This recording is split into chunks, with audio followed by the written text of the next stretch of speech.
Гишүүдийн оройн төргийа. За өнөөдөр бид нэр 25 оны төсвийн тодтголыг хэлж байна. Энэтэй холбоотойгоор төсвийн урсгал зардалтай холбоотойгоор асуулт санал хэлье гэж үзье. За тэгээд засгийн газраас төрийн албаны орон тоог бол 26 онд 9% бууруулна гэж зарласан. За тэгээд энэ 25 оны төсвийн тодтголтой хийж байгаатай холбоотойгоор энийг хэрэгжүүлээд явна гэж бас сангийн сайд мэдгдсэн. За тэгээд яах аргагүй бол төрийн албад анхаасан. Тэр хамгийн том ажил болгож болчиход байгаад нь бол үнэ. Гэхдээ бид нар бас энийг бас таньж болно. Бас ингээд бас энэ жоохон бодлоготой явахгүй бол бүх салбарт очиод танах оронтойгоо тэдэн хуваар тань гэд хэлж байгаа нь ер нь бол ямархуу үр дагавартай байт юм бол доо л гэж бодож байгаа юм. Тэгэхээр надад нэг ийм бас нэг юу байгаа юм. Аймагуудын засаг даргад хамгийн газрын бүтцийг засгийн газрын тогтоолоор баталдаг байгаа. Хамгийн сүүлийнхийг нь 2025 оны 1 сарын 29-ны өдөр баталсан. За тэрэн дээр ингээд одоо хэрэгжиж байгаа бүтцээс ингээд харахаар маш олон хийдэл давхардлууд бас байна гэж анзаардаг. Одоо жишээлбэл аймгийн засаг даргын хамгийн газарт одоо төрийн захиргаа удирдлагын хэлцтэй хууль эрх зүйн хэлцэг бол нийлүүлчих болмоор л юм шиг. Одоо салбарын хяналт зохицуулалтын хэлцтэй хяналт шинжилгээ үнэлгээний хэлцийг бас нийлүүлж болмоор. Соёл урлаг, аялал жуулчлал, залуучдын газартай биеийн тамир спортын газрыг бас нийлүүлж болмоор. За хүнс үдэ чухал газартай мал эмнэлгийн газрыг, улсын бүртгэлийн хэлцтэй архивын хэлцийг, нийгмийн даатгалын газартай эрүүл мэндийн даатгалын хэлцийг, орон нутгийн өмчийн газартай худалдаа авах газрыг нэгтгэх гэд маш олон ийм аймагуудаар дүүрэн ийм жижиг агентлагийн дарга нар бий болцсон л доо. Энийг дагсан бас ингээд урсгал зардлууд бас ингээд явж идэг. Эндээс бас бодит хэмнэлт гарах боломж байна л гэж харж байгаа. Тэг яг орон нутагт бол үнэндээ ажил нугалдаг ер нь цөөхөн хүн байдаг шүү дээ. Маш цөөхөн хүн байдаг. Гэтэл ингээд маш олон дарга нар ингээд тэнд бий болчиход байгаа. Одоо тэгээд нэг хэрэгцээтэй тэгээд газрын даамал эмч багш гээд маш их дутагдaltaй хүмүүс байгаа. Тэрэн дээрээ одоо яаж илүү анхаарах вэ гэдэг орон нутгт дээр бас бодвол их зүгээр байгаа юм. За тэгээд хоёрт нь би энэ боловсролын зээлийн сангийн журмыг шинжлэх ажлын хэсэгт нь орж ажилласан. Тэгээд өнөөдрийн боловсролын зээлийн сангийн сонгон шалгуулалт болоод битүү хэлэн болж байгаа шүү. Тэгээд Монгол бас нэг талдаа ингээд бодлого гаргачаад дэлхийн топ 100 их сургууль тэнцүү хүүхдүүдэд явуулна гэдээ бодлого гаргацсан. Гэтэл төсөөсөө болоод тэр хүүхдүүдэд явуулж чадахгүй. Одоо ингээд өөр янз бүрийн журмаас гадуур ингээд ирэмблээд бөө хэлэн үүсгэж байгаа байхгүй.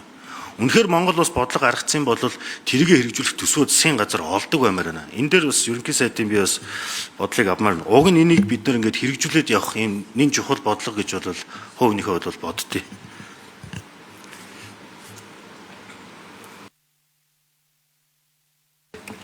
За хэн хариулах вэ? Бямсран гишүүний асуултанд.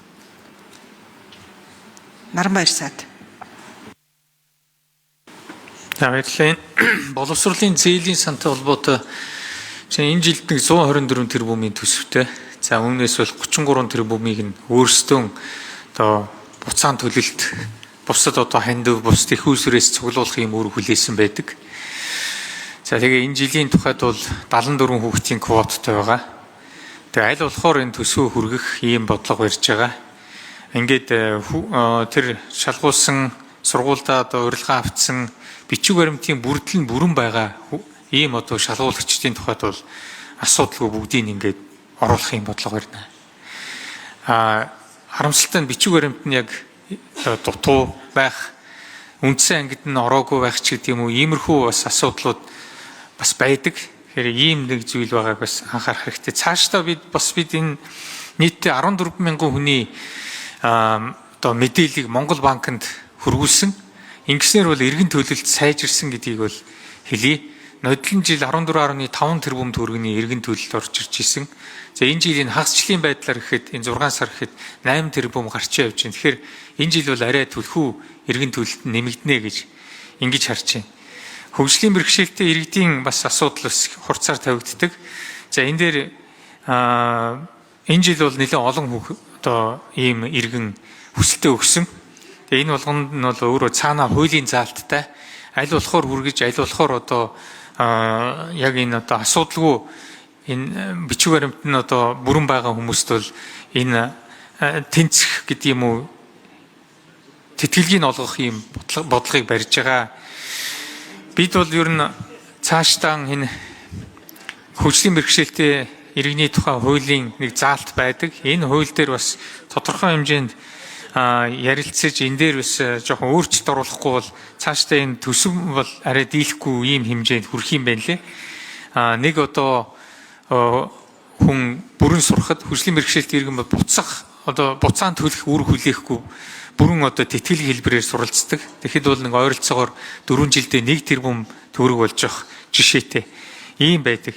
Тэгэхээр зарим нэг бол түрүүнд хэлсэн тэр журмын шаардлага хангаагүй ийм тохиолдлууд бол ихэвчлэн одоо үндсэн ангид нороогүй ч юм уу хэлний бэлтгэлдээ суух, хэлний бэлтгэлтэй орж ирэх ийм одоо зүйлүүдээс болж энэ бичиг баримтынхаа шалгалтын явцад ингэж хасагдж байгаа тохиол гарч байгаа. Энэ жилийн боловсролын зээлийн сангийн журамд бид өөрчлөлт оруулаад урд нь бол шилдэг 150 тэнцсэн байхад англи хэлнийхэн шалгалтыг давхар авдаг байсан болиулсан, хүнээс хамаарах янз бүрийн шалгалт авдаг байсан болиулаад зөвхөн бичиг баримтынхын шалгалтаар шалгаруулж байгаа гэдгийг хэлье. Баярлалаа. За. Бямцагт цаад нэмж хариулъя. За Бямбсрын гишүүний сая ярьсан асуудал яг үнэн. Энийг бид нэлээд тийм зоригтой, нэлээд ил тод ярих хэрэгтэй цаг болсон. 20 жилийн өмнө одоо төрд ажиллаж байсан төрийн албаа агчдын тоо төрийн байгууллагын урсгал зардлыг 20 жилийн дараа одоо өнөөдөр байгаа байдалтаас харьцуулж нэлээд том судалгаа хийж хармаар юм шиг байна. Дарга нарын тоо бол маш их нэмэгдсэн. Төрийн байгууллага, төрийн одоо байр түүнийг дагсан одоо урсгал зардлын хэмжээс асар их нэмэгдсэн. Ийм байгаад байна. Урд нь одоо таны хэлж байгаа тийм орон нутагт бол аймгийн засаг даргын хамгийн газрын байранд сая таны ярьж байгаа тэр олон одоо агийн хамтлагууд бүгдээрээ багтдаг байсан. Бүгд багтаад нэг байшин дотор 3 давхар 4 давхар байшинтай. Одоо тэгвэл тэр сая хэлсэн байгууллага болгон ч тустай байшинтай. Тэр тустай байршин дагаад хөрөнгө оруулалтын зардал, үйл ажиллагааныхын зардал, урсгал зардал, тог цахилгаан дулаан, харуул хамгаалалт, манай цэвэрлэгч гэл